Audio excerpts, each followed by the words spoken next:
Bienvenidos un día más al Contexto Global, donde vamos a estar contándoles todas las noticias internacionales durante la tarde. Yo soy Rodrigo Sedano, acompáñenme. En Brasil ya son más de 100 los muertos por el mega operativo policial en las favelas de Río de Janeiro contra el poderoso grupo criminal Comando Vermelho. Una operación de la gobernación de Río, celebrada por el propio gobernador y cuestionada por el ministro de Justicia. Y la ciudad de Valencia acogió un funeral de Estado por las 237 víctimas mortales de las inundaciones provocadas hace un año por la Dana. Familiares de los fallecidos pitaron e insultaron al presidente regional, a quien culpan de la inacción política aquel día.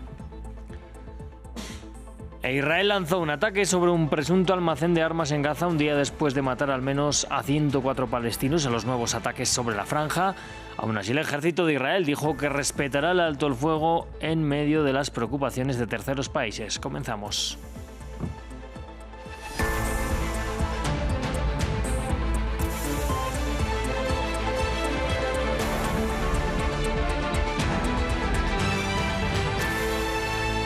Sigue subiendo el número de muertos en Río de Janeiro al mismo tiempo que la controversia. La Defensoría Pública reportó que al menos 132 personas fallecieron en medio de la operación policial contra el grupo denominado Comando Vermelho, mientras que desde la gobernación hablan solo de 119 fallecidos. En respuesta, tanto el gobierno de Luis Ignacio Lula da Silva como Naciones Unidas ha levantado un manto de dudas sobre el proceder de las fuerzas de seguridad locales. El gobernador de Río, Claudio Castro, sin embargo, la declaró un éxito, salvo por la muerte de policías. Nos lo cuenta Diego Bazzani. Opiniones divididas por la operación contra el narcotráfico en Río de Janeiro. Este miércoles las autoridades federales justificaron el operativo militar contra la organización denominada como Comando Vermelho, que dejó más de un centenar de muertos, entre ellos algunos miembros de la fuerza pública. Lo que hicimos ayer fue una acción legítima del Estado para hacer cumplir órdenes judiciales, 180 órdenes de arresto y confiscación y unas 100 órdenes de detención. Aquellos que decidieron enfrentarse a nosotros fueron neutralizados. La reacción de la policía depende de las acciones del delincuente. Es así de sencillo. Mientras tanto, el gobierno de Brasilia pidió explicaciones a las autoridades locales que coordinaron el operativo y se mostraron alarmados por la magnitud de las cifras de fallecidos. El presidente Lula quedó consternado por el número de muertes en Río de Janeiro. También le sorprendió en cierta medida que se pusiera en marcha una operación de esta magnitud sin el consentimiento ni la participación del gobierno federal y sin que éste tuviera la oportunidad de aportar sus recursos, especialmente información y apoyo logístico.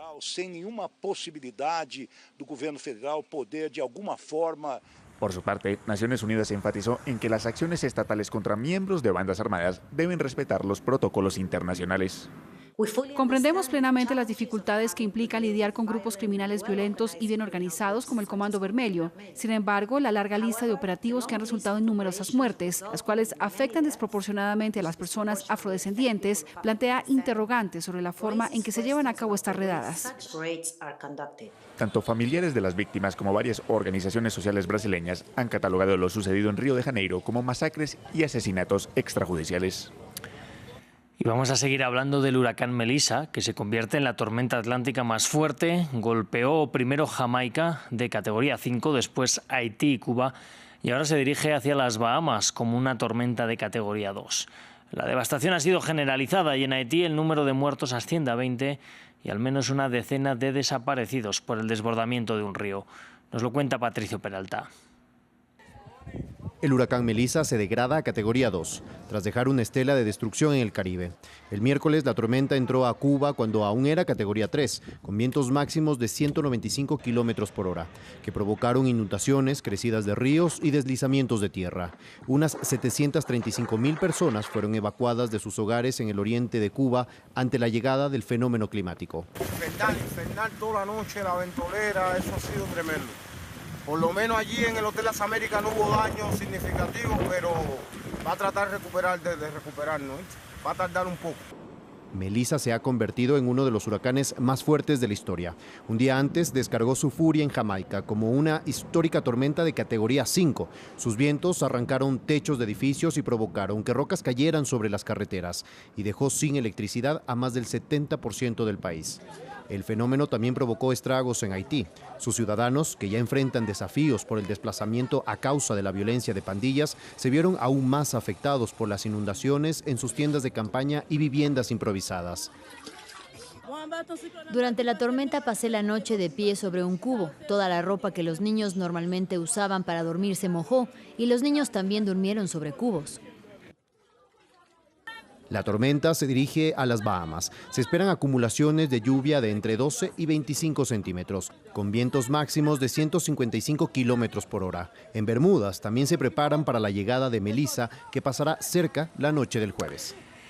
Y la Reserva Federal de Estados Unidos ha recortado su tasa de interés en 1/4 punto porcentual por segunda vez este año. El Banco Central argumentó que el mercado laboral tiene una tendencia a enfriarse y reconoció que no tuvo suficiente acceso a los datos que necesita ahora mismo debido al actual cierre del gobierno federal. En sintonía con esta medida, los bancos centrales de Qatar, Emiratos Árabes Unidos y Omán tomaron decisiones en la misma dirección. Los indicadores Dow Jones y S&P 500 reaccionaron, sin embargo, con caídas. Las condiciones del mercado laboral parecen estar enfriándose gradualmente y la inflación se mantiene algo elevada. En apoyo de nuestros objetivos y a la luz del equilibrio entre los riesgos para el empleo y la inflación, hoy el Comité Federal de Mercado Abierto decidió reducir nuestra tasa de interés de referencia en 1/4 punto porcentual. Vamos a España, porque la Comunidad Valenciana conmemoró este miércoles un año de la catastrófica dana que dejó 237 víctimas mortales. En la ciudad de Valencia, los familiares de las víctimas y autoridades, incluidos los reyes de España, el presidente del gobierno Pedro Sánchez y el presidente regional Carlos Mazón, celebraron un funeral de Estado. La presencia de este último ha provocado reclamos, insultos y pitidos entre las familias de las víctimas. Le culpan de negligencia política y retraso en la alerta, mientras por ahora ha dado varias versiones contradictorias sobre su actuar aquel día. Indignada, con mucha rabia, con mucho coraje, porque esa persona que no se merece ni siquiera llamarse persona, ni siquiera ser del género humano, por decirlo simpáticamente, agradablemente, encima ha tenido que venir, o sea, a embrutecer un acto bonito, un acto que era para las víctimas, para las familias. Nos vamos ahora hasta la Franja de Gaza. Allí Israel asegura haber lanzado un ataque de precisión contra un supuesto depósito de armas en Beit Lahia, al norte del enclave. Pese a ello y a las al menos 104 personas que mató en los ataques de este pasado martes, Israel asegura que desde este miércoles reanudaron el alto el fuego. Una declaración con la que buscan zanjar el nerviosismo instalado entre las potencias occidentales. Nos lo cuenta Albert Naya. A la orden de Netanyahu de volver a bombardear, la intensa reacción del ejército israelí y más de 100 muertos. Ante tales ataques volvieron los funerales masivos en la Franja de Gaza. Son los mayores incumplidores de promesas y compromisos del mundo, traidores que no solo nos han robado nuestras tierras, también están matando a nuestros hijos. Dos mundos contrapuestos a escasos kilómetros de distancia, porque los israelíes parecen aportar argumentos similares ante la ineficacia de Hamás por devolver los cuerpos de los rehenes.